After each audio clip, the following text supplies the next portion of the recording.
Well, good morning, good afternoon, good evening, wherever you may be on this Groundhog Day of stay at home or safe at home. Like many of you, I'm going several months since my last proper haircut. Thankfully, Chelsea the other day got the clippers out and at least cleaned up a little bit from keeping me from rocking a mullet. I've even got some Corona scruff going on where all that gray hair of wisdom is shining through. Well, I started playing football in second grade, and coincidentally, that's when my brother Steven took me down to the crop shop and convinced me to get a flat top. Now, this was just before the film Top Gun came out, so having the same haircut as Iceman was pretty cool. Now, I had that flat top for the most part for my football career that went through 12th grade. But when I left for college, I must have thought I heard the biblical command that no razor is to come on your head. Now, fast forward 4 years later, going to seminary in Austin and playing in a band, long hair was, to use the word of the year, essential. Now, over time, it's gotten shorter.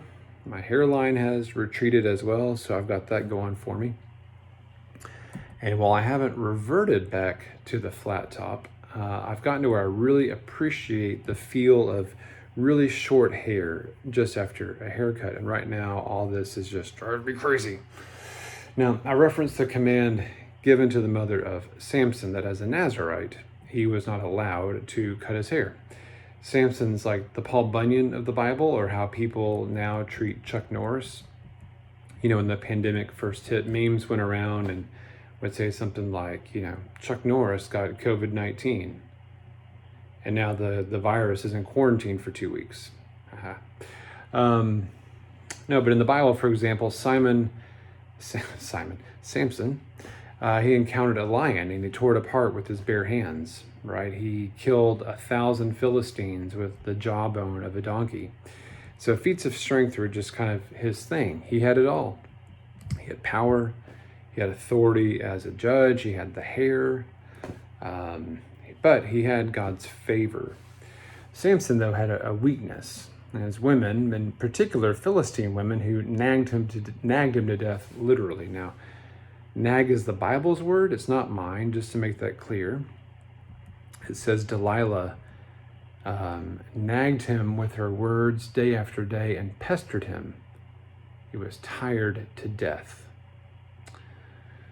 Whether it was his riddle wager in Judges 14 or the secret of his strength, Samson could be worn down. Now, not by thousands of men and not by wild animals, but by just slowly chipping away day after day, night after night.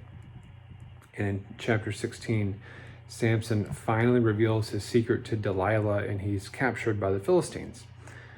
Mighty Samson ended up right with his head shaved. He's blinded. Quite gruesomely. He's shackled. He's doing manual labor in prison.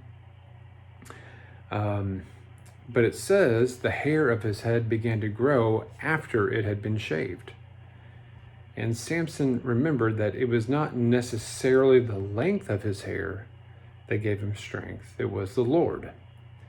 And so during this festival, the Philistines thought they could use Samson kind of like a circus animal as entertainment.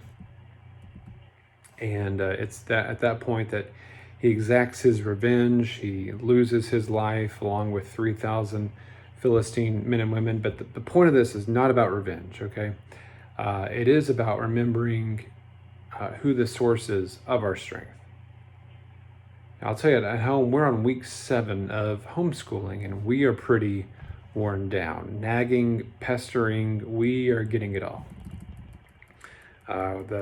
The 3 boys here, we are just about desperate enough to shave our own heads just to make it stop.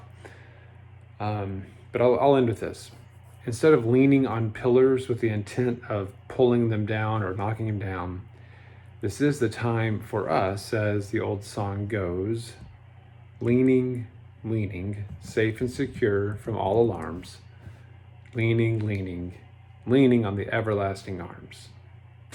Stay strong, be safe, God bless.